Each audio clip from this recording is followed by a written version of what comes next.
So this F test is required whenever we wanted to compare the variances of different populations. So suppose you have two different populations, one having the variance as sigma 1 square, another having a variance of sigma 2 square. From this first population you take a sample 1 having n1 number of elements and s1 square as the variance. From the second population you take another sample having n2 as the number of elements and s2 square as the variance of that sample. So in that particular case we shall use this F test in order to determine the variances. So the question is why this test is required. This test is required because suppose let me explain you this with an example. Suppose a manufacturer wanted to make a product which meet certain specifications. So that means the consumer has defined that your product should be this, this and this, some kind of specifications. So in order to meet that specifications, he would have to perform tests which would check how much variation is there from the ideal product. So suppose this is the ideal product, his product, how bad is it, right? Or how good, how more good it is from the ideal product. This is the ideal product. So he would have to check the variance for that particular product, and in order to check the variance of that particular product, he would have to apply the F test. Now, for this F test, we assume that these two samples have been taken from two populations which follow the normal distribution, and moreover we assume that the variances of these two populations that is equal to each other. So here what is F test? So F test is defined, the statistics for F, that is defined by dividing the variance of the first sample with that of the variance of the second sample. So this is the F statistics. So this would be the calculated value for F. And what are the degrees of freedom here? The degrees of freedom would be n1 minus 1 for the first case, where n1 is the number of elements present in the first sample, and n2 minus 1 for the second sample. So here we have 2 degrees of freedom corresponding to a single test F. So here how do we formulate the hypothesis? So your null hypothesis would be formulated whenever you say the variance of both the samples that is equal to each other. So this would be your null hypothesis. For the alternative hypothesis, we again have 3 cases. In the first case, we say that the first variance is greater than the second variance.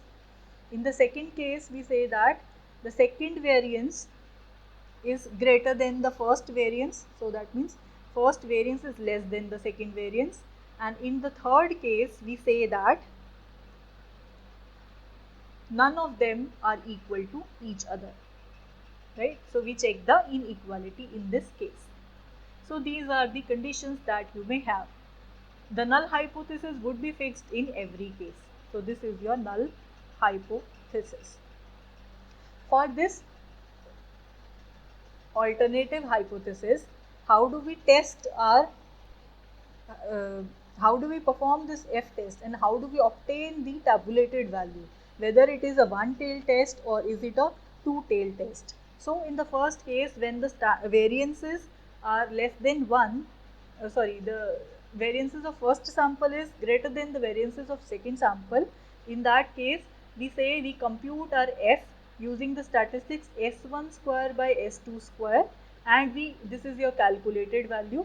So we compute this calculated value and compare it with the value F alpha with the n1 minus 1, n2 minus 1 degrees of freedom. So first degree of freedom would be corresponding to first variance, and second degree of freedom would be corresponding to second variance. And alpha, what is alpha? Alpha is the level of significance. So this is in the first case. For the second case, what do you have? In this case, you compute your F by reversing the order. So that means here it would be S2 square divided by S1 square instead of S1 square by S2 square. So this would be the calculated value of f, and corresponding to this your tabulated value would be f alpha n2 minus n1 into n1 minus n2. So that means the role of 1 and 2 have been reversed in this particular case. So here we will write the degrees of freedom for the second sample, and here we will write the degrees of freedom for the first sample. So in this case, this is the case. So we say in the first case we reject the null hypothesis, we reject H naught whenever your f is greater than f alpha n1 minus 1 n2 minus 1. This is for the first case. For the second case we say we reject H naught whenever your f is greater than f alpha n2 minus n1 n1 minus 1.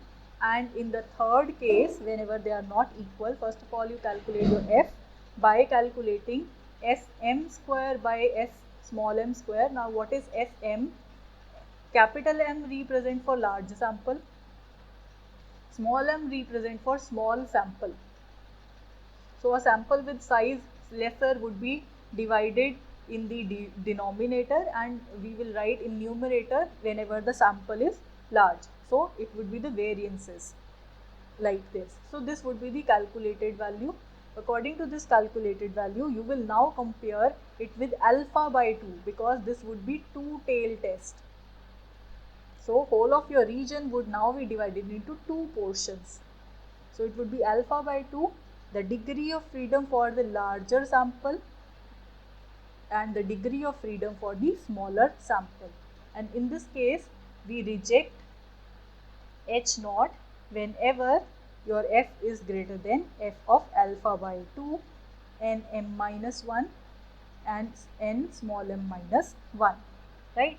So this is how you will perform this test. So tomorrow we'll see some examples related to this, so you will understand this test in a better way, right?